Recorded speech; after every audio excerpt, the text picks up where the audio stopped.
Viral di media sosial video yang memperlihatkan seorang pria diduga diusir pemilik tempat fotokopi.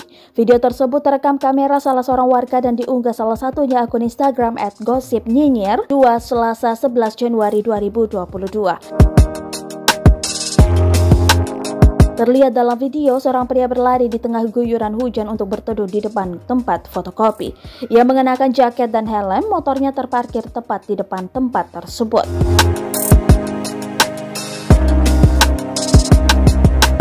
Seorang ibu-ibu yang melihatnya langsung berbicara dengan pria itu diduga memberi teguran.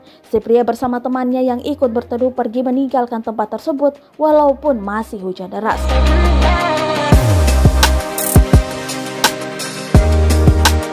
Atas tindakan ibu-ibu yang diduga merupakan pemilik tempat fotokopi, di Google mendapatkan ulasan buruk dan bintang 1 dari warganet.